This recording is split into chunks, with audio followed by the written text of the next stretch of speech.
New York exhibitors had their hopes dashed Monday as Governor Andrew Cuomo made no move at a press conference to boost capacity at movie theaters in the 5 boroughs from 25% to a hoped for 50%.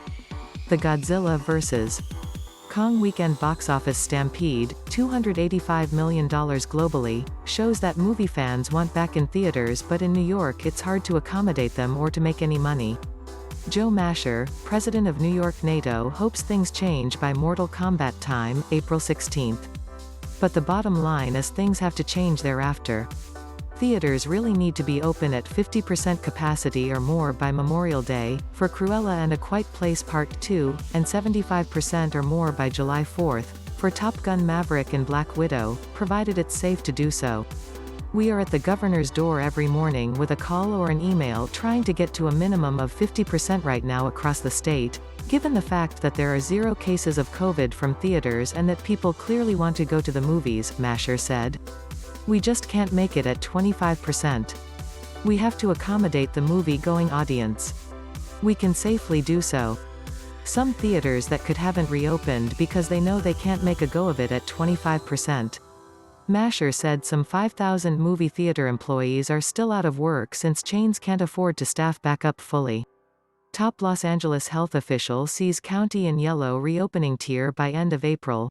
They say there are rising numbers and variants and they're watching them closely before they make any decisions, Masher added, referring to the governor's office. The 25% capacity cap doesn't seem to make sense scientifically or logically given that indoor dining at restaurants, where people sit across from each other talking, eating and drinking without masks, is at 50% capacity.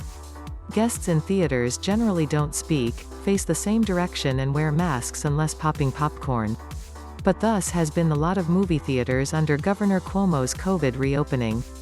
A majority of auditoriums in the city, he said, have been retrofitted with oversized luxury recliners that already eliminate up to 60% of seating. So an original 200-seat theater now seats 80 people and, at 25%, 20 people. It makes no sense. We need to be able to survive, said Masher, who is also the CEO of Bowtie Cinemas. The New York City DMA is one of the nation's top 2 movie markets and a real recovery of the sector is impossible without it. After being shuttered for an entire year, theaters in the city were allowed to open March 5, again, at 25% capacity or a maximum of 50 people per screen, whichever is smaller, and with masks, social distancing and other protocols and required air filtration and purification systems. Exhibs hoped that a few weeks of monitoring would be enough and that a bump to 50% would certainly follow restaurants. Cuomo had previously allowed movie theaters outside of New York City to reopen at 25% capacity way back in October.